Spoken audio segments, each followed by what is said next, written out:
subiect mai puțin cunoscut în România, despre tratatul transatlantic pentru investiții între Statele Unite și Uniunea Europeană. De ce mai puțin cunoscut?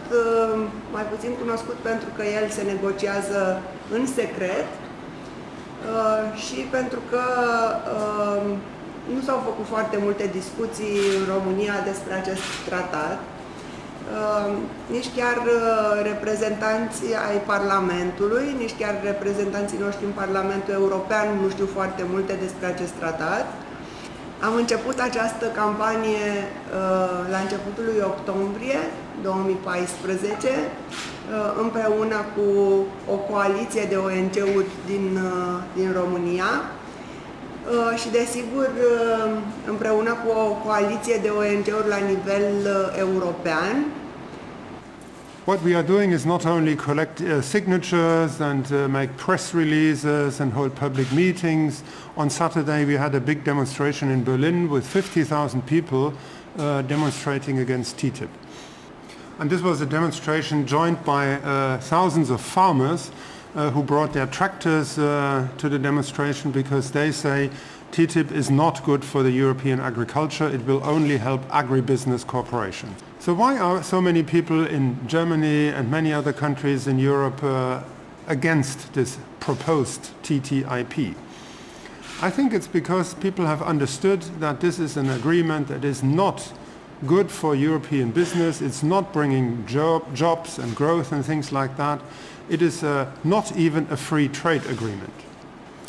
TTIP is about deregulation because the proposed main component of this agreement is what the European Commission calls regulatory harmonization. For instance, when you look at European agriculture, we are not allowing genetically modified organisms, GMO food, in Europe, but America has no problem with that. So American genetically modified food cannot be sold in Europe. For the US and also for many corporations in Europe, this is not a legitimate regulation, this is a trade barrier. A second big problem is market liberalization of the service sector, which will essentially create a lot of pressure on public services to be commercialized. Municipal hospitals, public education systems, etc. will be under pressure from commercial competitors, and there will be it will become increasingly difficult to subsidize public services so that they are accessible to all parts of the population. For instance, in the health sector, America has no public health system. It's all commercial. In Europe, we have a public health system, so it is accessible to everybody in the population, even for poor people.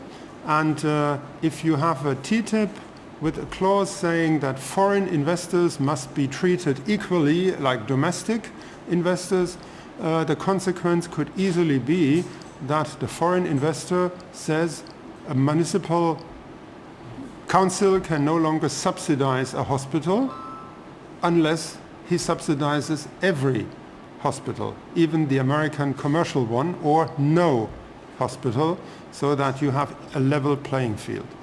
The third component is the introduction of the so-called investor-state dispute settlement, means corporate private tribunals that can force governments to pay compensation for regulations that corporations don't like. You have that in Romania already with the Micula case and the Gabriel resources, it's very well known. ISDS is an important part of TTIP. It will be then introduced in all parts of Europe.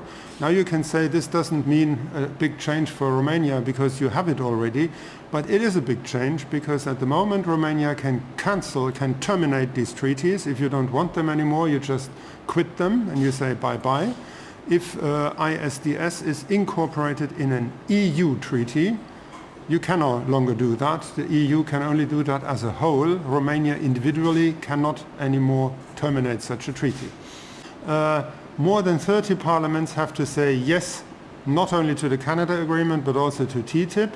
It is the American Congress, with 2 houses that has to say yes.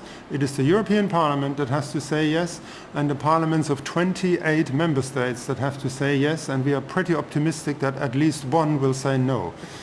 And then we have stopped it. Thank you.